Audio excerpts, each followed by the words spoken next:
Hello everyone, welcome back to my channel Devi's kitchen. আমি দেবী তোমার সাথে আরও একটা নতুন রেসিপি নিয়ে এসেছি। তো ভিডিওটা স্কিপ না করে পুরোটা দেখতে থাকো আর সাবস্ক্রাইব করে অবশ্যই পাশে থেকো। তো কুমড়োগুলো থেকে খোসাগুলো ভালোভাবে ছাড়িয়ে নিয়ে এটাকে ডুমো ডুমোভাবে কেটে নেব। তারপর এটাকে পরিষ্কার জল দিয়ে ভালোভাবে ধুয়ে নিতে হবে। ধুয়ে নেওয়ার পর একটা পাত্রে এটাকে হাত দিয়ে সবগুলোই তুলে নেব। তারপর একটা কড়াইয়ে তেল দিয়ে এর মধ্যে তেজপাতা ও কাঁচা লঙ্কা দিয়ে কিছুক্ষণ এটাকে ভেজে নিতে হবে। লঙ্কাটা যখন ভাজা হয়ে আসবে তখন এর মধ্যে কেটে রাখা কুমড়োগুলো দিয়ে দেবো। তারপর এটাকে কিছুক্ষণ নাড়াচাড়া করব। কিছুক্ষণ নাড়াচাড়া করার পরে এর মধ্যে অল্প একটু হলুদ দিয়ে আবারও নাড়াচাড়া করব।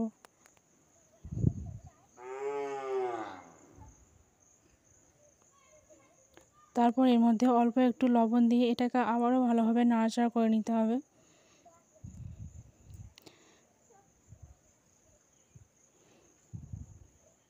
তারপরে এর মধ্যে জিরে বাটা দিয়ে এটাকে আরও কিছুক্ষণের জন্য কষিয়ে নিতে হবে।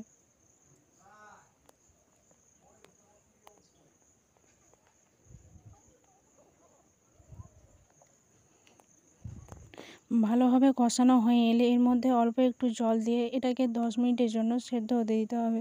তার আগে এখানে স্বাদ মতো চিনি দিয়ে এটাকে নাড়াচাড়া করে তারপর এটাকে সেদ্ধ হতে দেবো।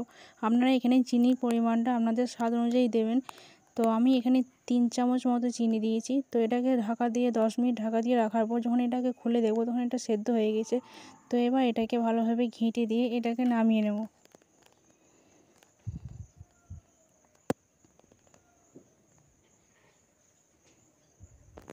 ঘেঁটে দেওয়ার পর কিছুটা এরকম দেখতে লাগবে।